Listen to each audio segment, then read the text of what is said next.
Welcome to Science Channel Hard Talk. In this video, serial entrepreneur and renowned world-class business angel Dr. Cornelius Borsch explains why Europe has fallen behind on innovation and what he suggests for the cure. The problem about Europe is we are very far behind in comparison to the US and China. I just wrote a book about it. It's called Missed Future. Why Europe is so far behind, because our investors are too conservative. The people who inherited money, they prefer to invest in real estate and in bonds instead of to give this money to entrepreneurs, to young entrepreneurs. Politicians, I mean, they have no clue anyhow, so no surprise. So they didn't know, and so they did everything wrong. They supported agriculture and old technologies, but nothing which is now relevant for the future. So we as a society have to think, how are we going to make money in the future? Because banks, insurances, and all this old stuff will disappear anyhow. So it doesn't make sense to support businesses which are not relevant in the future anymore. With your experience, I can understand that what you are saying is Europe is not very competitive in terms of like comparing to maybe Asian countries and so on, maybe new continents also. But is it just the politics, or is it this conservatism that it's to be blamed of, or have you found any other reasons for this? Why is Europe falling behind? Oh yeah, there are many reasons. You know, if you ask me this question, I could talk for hours now, as you can imagine. But being conservative was always a sign of being, you know, conservative good. But conservative is bad, because if you just stick to the old stuff, then and you don't want to take any risk. Nowadays, you have to take risk in order to go into new technologies. And the people, the investors, the families, they're all too conservative. And the old people leave the younger ones no perspective, because if you know, Europe is still, you know, doing well at the moment, but the future looks really bad. If you think about that, one US company is worth more than all German stock listed companies, just one single one, then it's the biggest proof. And most of those companies who are now in the top 100, they were started the last 20 years. Look at Google or Apple or whatever, you know, like, or they are quite young companies, or Facebook, and this makes it so difficult for us. But also, you know, I didn't know. I mean, I was asked to become a board member of Tencent when they started. And I said, well, you know, a Chinese website, I thought, for 60 million valuation, how silly. Now it's 600 billion valuation. So I was also wrong, but at least I invested all the time in young companies. But I also blame the large corporations. You see, a CEO and board people of large companies, they are conservative. Why? Because the CEO has only one interest. He wants to keep his job. So he's not willing to take any risk. He's happy if he gets his salary. And the board members who are in the supervisory board, most of them are lawyers or people. I always say those are people who had to play by themselves on the playground. You know, they are you know, conservative, boring. So we are just no risk takers. People like Elon Musk would be, you know, would never be anything in Europe, because we would say, how crazy is this guy? But you need people like this in order to have extraordinary results. And if you are just conservative and not aggressive enough, and you don't think out of the box, then you see the result what we have in Europe. And it's not much better in Finland than in any other country. I guess it would be quite a big question to ask, but have you thought about how can we turn Europe around with these things? What is needed? Yeah, first of all, we have to wake up, and typical, you know, typical cultural thing we have to overcome, to be conservative. You know, we teach our kids not to take any risk, but if you want to survive long term, you have to take certain risk as a society, but also as a person. You have to risk something.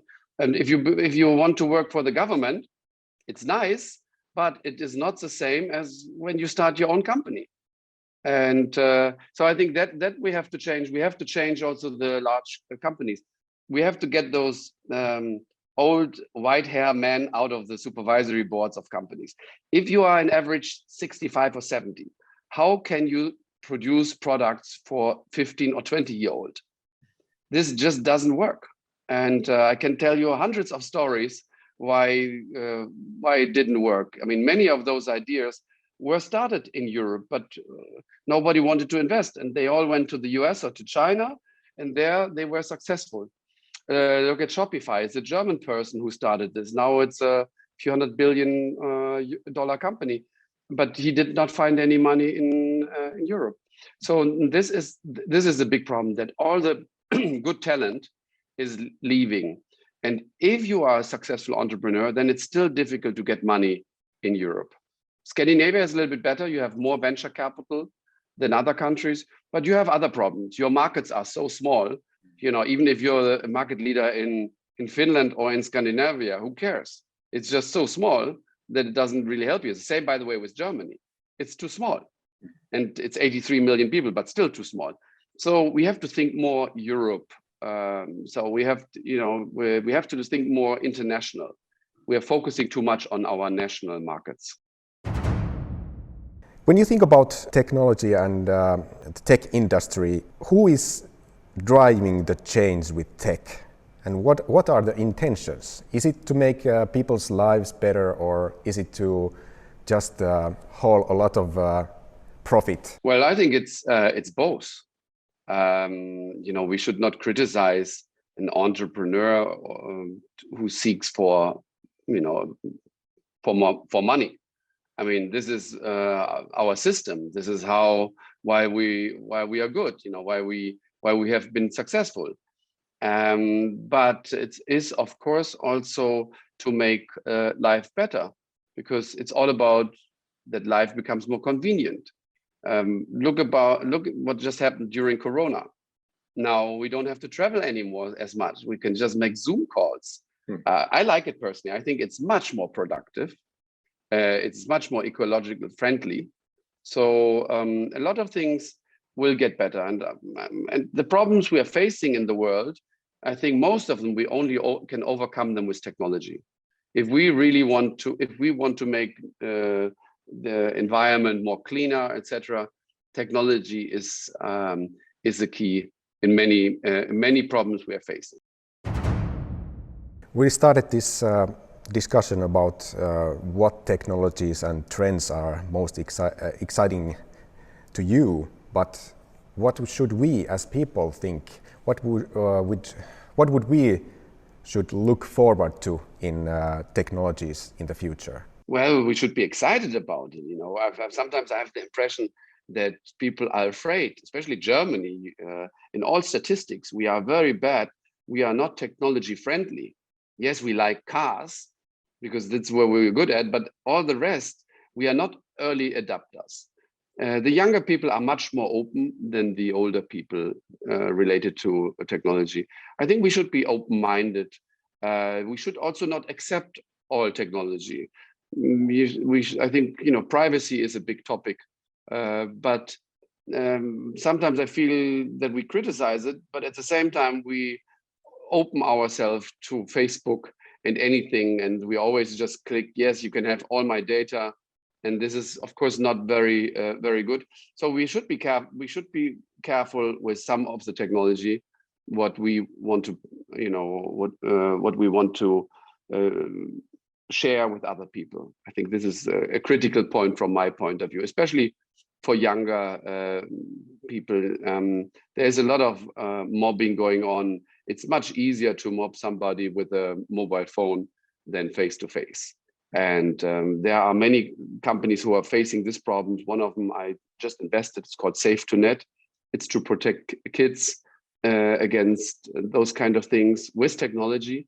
And it's very smart. It's an AI system to identify, you know, bad words and the context. This is, I think, very, very, very good. So I'm sourcing actually technology from all over the world. You see, the good news is talent is everywhere.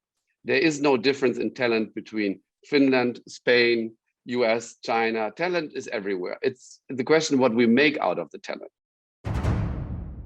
You have been investing and talking about AI, artificial intelligence, as a promising technology to almost everything. Aren't you afraid that AI might replace you as a business investor and business angel? Well, that would be wonderful. You know, if it's my technology, then I would just love it. If the AI becomes so smart very quickly, it would be wonderful. But I tell you, in some areas, yes, they will replace jobs for sure. But we cannot stop technology. Whenever you try to stop technology, then it will find its way. So I think it's better to go with the technology and make, you know, smart laws in order to, you know, find the right place for the technology. But I give you an example. If people still now after university go to become lawyers, that's really stupid, because AI will replace many of the lawyer jobs. And many decisions, I think AI is much faster and probably much more efficient. But it is a combination of human smartness and AI. I think all combined, you get very good results. So I'm not afraid at all. But I wish I could use this technology in order to make better decisions, because at the moment I'm very much rely on my gut feeling, on my experience. But if there would be such a tool, hey, wonderful.